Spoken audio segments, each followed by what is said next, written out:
Assalamualaikum warahmatullahi wabarakatuh. Kembali lagi dengan saya Rizky Ahmad Taufik. Pada pertemuan hari ini kita akan membahas tentang proses perencanaan dan penganggaran. Untuk pertemuan hari ini itu merupakan berkesinambungan dengan apa yang dibahas pada pertemuan awal. Dalam proses perencanaan dan penganggaran tidak terlepas dari format struktur APBD. Anggaran pendapatan dan belanja daerah. Maka anggaran pendapatan belanja daerah ada 3 instrumen. Yang pertama ada pendapatan daerah, yang kedua ada belanja daerah, dan yang ketiga ada pembiayaan daerah. Pada pertemuan hari ini kita akan lebih mengecilkan pada pendapatan daerah. Pendapatan daerah ada instrumen pendapatan asli daerah. Di dalam pendapatan asli daerah itu merupakan pendapatan real dari pemerintah daerah itu sendiri. Kita mengacu pada Undang-Undang Nomor 1 Tahun 2022 tentang hubungan keuangan pemerintah pusat dan pemerintah daerah, di mana pendapatan asli daerah atau PAD terbagi dalam 4 instrumen. Instrumen pertama yakni pajak daerah, instrumen yang kedua retribusi daerah, dan instrumen yang ketiga hasil pengelolaan kekayaan daerah. Yang terakhir, lain-lain pendapatan asli daerah yang sah. Saya akan mengajak masyarakat untuk memahami tentang instrumen pertama, yakni pajak daerah. Pajak daerah terbagi dari beberapa sumber pendapatannya, meliputi pajak kendaraan bermotor, pajak rokok, pajak reklame, pajak air tanah atau pajak air permukaan. Kita ambil contoh pada pajak kendaraan bermotor, PKB. Di situ pajak kendaraan bermotor, masyarakat ketika memiliki transportasi, itu masyarakat memiliki kewajiban untuk melakukan pembayaran pajak kendaraan bermotor. Masyarakat juga memiliki hak untuk mengetahui hasil atau perolehan realisasi terkait pajak daerah yang masyarakat tadi sudah melakukan pembayaran pajak kendaraan bermotor itu. Kita masuk pada instrumen yang kedua, yakni retribusi daerah. Retribusi daerah itu terbagi dari 3. Yang pertama ada retribusi jasa umum, dan yang kedua ada retribusi jasa usaha, dan yang ketiga ada retribusi perizinan. Kita masuk pada sektor yang pertama, retribusi jasa umum.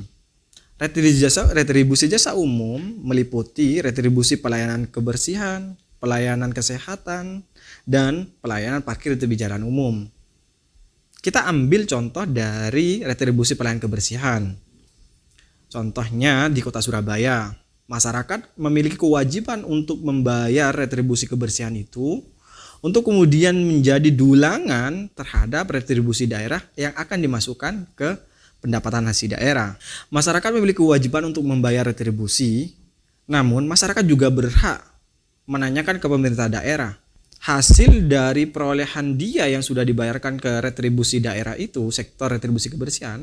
Masyarakat juga berhak menanyakan berapa realisasi retribusi jasa umum sektor retribusi kebersihan. Nah, masyarakat juga harus bisa berpikir kritis, memberikan analisa sendiri terkait retribusi yang sudah dibayarkan tadi. Contohnya terkait retribusi kebersihan. Masyarakat juga berhak menanyakan kepada pemerintah daerah hasil perolehan retribusi kebersihan itu totalnya juga berapa kan? Masyarakat harus menanyakan itu karena bagaimanapun itu merupakan instrumen yang sangat penting dan sangat vital. Bahkan ketika masyarakat tidak melakukan kontrol di situ akan ada penyimpangan hasil retribusi kebersihan atau hasil retribusi daerah. Kita masuk pada retribusi jasa usaha.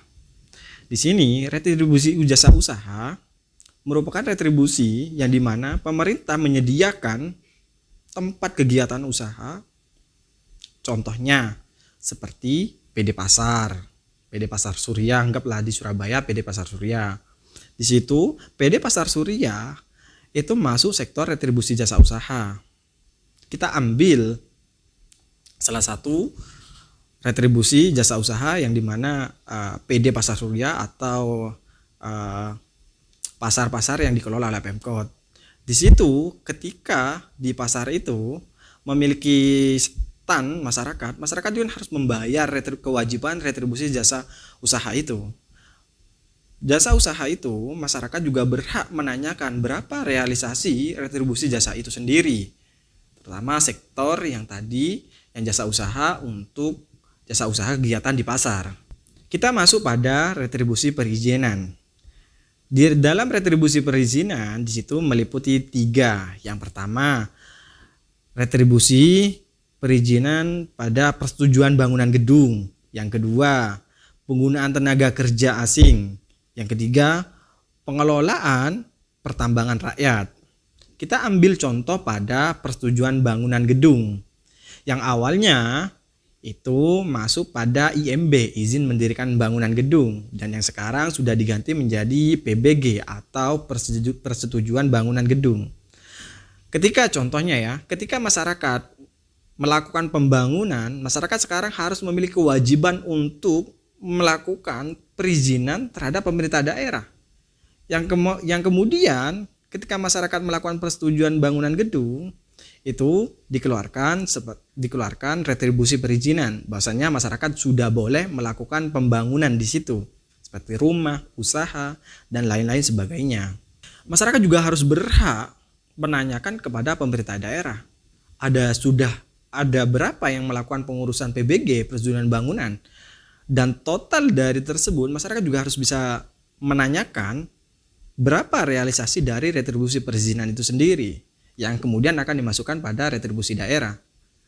Karena dari instrumen-instrumen itu merupakan kepentingan dari pendapatan asli daerah yang akan mendukung pertumbuhan ekonominya daerah, bahkan mendukung pertumbuhan ekonomi sendiri di pemerintah daerah. Kita masuk pada hasil pengelolaan kekayaan daerah yang dipisahkan.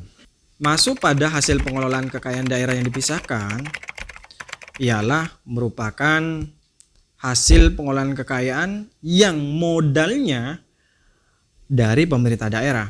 Contoh, badan usaha milik daerah. Badan usaha milik daerah itu merupakan dividen yang dihasilkan oleh badan usaha milik daerah itu akan diberikan kepada hasil pengelolaan kekayaan daerah yang dipisahkan. Contoh di Surabaya. Di Surabaya, BUMD di Surabaya itu ada BUMD PDAM. Dari BUMD PDAM, pemerintah mengelola air yang akan disalurkan kepada masyarakat, dan lalu masyarakat juga harus membayar atas penggunaan air tersebut. Di sini juga masyarakat juga harus berhak mendapatkan informasi terkait hasil pendapatan atau dividen dari PDAM itu sendiri atau BUMD sektor PDAM itu sendiri. Kita masuk pada lain-lain pendapatan asli daerah yang sah. Di lain-lain pendapatan asli daerah yang sah itu ada sektor Badan Layanan Umum Daerah atau BLUD.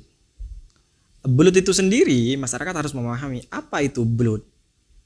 BLUD itu merupakan Badan Layanan Umum Daerah yang dimana usahanya itu fokus pada RSUD, Rumah Sakit Umum Daerah, yang dikelola oleh pemerintah daerah. Dalam mengelola itu, RSUD harus memiliki potensi real untuk pendapatan yang akan dimasukkan pada lain-lain pendapatan si daerah yang sah itu, yang kemudian akan dimasukkan pada PAD, pendapatan si daerah.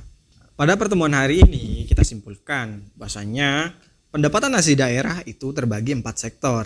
Yang pertama ada pendapatan pajak daerah, ada retribusi daerah, ada hasil pengolahan kekayaan daerah yang dipisahkan, dan lain-lain pendapatan asli daerah yang sah. Saya ingin mengajak masyarakat untuk berpikir kritis, kemudian bisa memberikan acuan terhadap kewajibannya dia dan kewajiban pemerintah.